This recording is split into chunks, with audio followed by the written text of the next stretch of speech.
Hello guys, ഇന്ന് നമുക്ക് simple and tasty ആയിട്ടുള്ള ഒരു മുരിങ്ങയിലക്കറി ഉണ്ടാക്കിയാലോ. ആദ്യം നമുക്ക് പോയി മുരിങ്ങയില പൊട്ടിച്ചുകൊണ്ട് വരാം.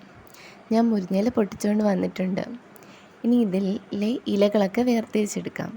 ഇലകൾ വേർതിരിക്കുമ്പോൾ പ്രത്യേകം ശ്രദ്ധിക്കണം, ഇതിനകത്ത് പുഴുവും മറ്റ് കീടങ്ങളൊക്കെ ഉണ്ടോയെന്ന്. ഇനി നമുക്കിത് നന്നായിട്ട് കഴുകിയെടുക്കാം. ഇനി ഇതിലേക്കുള്ള അരപ്പ് റെഡിയാക്കാം.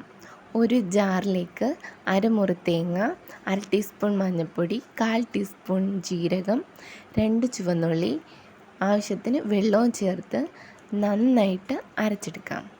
ഇപ്പോൾ അരപ്പ് റെഡിയായിട്ടുണ്ട്. ഇനി നമുക്കൊരു ചീനച്ചട്ടിയിലേക്ക് എണ്ണയൊഴിച്ച് കടുക് പൊട്ടിക്കാം.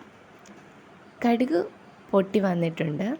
ഇനി നമുക്ക് നമ്മൾ എടുത്തു വച്ചിരുന്ന മുരിങ്ങയില ഇട്ട് കൊടുക്കാം. മുരിങ്ങയില നന്നായിട്ടൊന്ന് വാടി വരുമ്പോൾ നമ്മൾ എടുത്തു വെച്ചിരുന്ന അരപ്പ് ഇതിലേക്ക് ഒഴിച്ചു കൊടുക്കാം. ഇനി നമുക്ക് ആവശ്യത്തിന് വെള്ളം ചേർക്കാം. പാകത്തിന് ഉപ്പും ചേർത്ത് നന്നായിട്ട് ഇളക്കിയെടുക്കാം. ഇപ്പോൾ സിമ്പിൾ ആൻഡ് ടേസ്റ്റി ആയിട്ടുള്ള മുരിങ്ങയിലക്കറി ഇവിടെ റെഡി ആയിട്ടുണ്ട്. അപ്പോൾ എല്ലാവരും ഇതൊന്ന് ട്രൈ ചെയ്ത് നോക്കണം. എല്ലാവർക്കും ഇഷ്ടപ്പെടും. അപ്പോൾ വീഡിയോ ഇഷ്ടപ്പെട്ടാൽ ലൈക്ക് ചെയ്യാനും ഷെയർ ചെയ്യാനും അതുപോലെ സബ്സ്ക്രൈബ് ചെയ്യാനും മറക്കല്ലേ. Okay, by.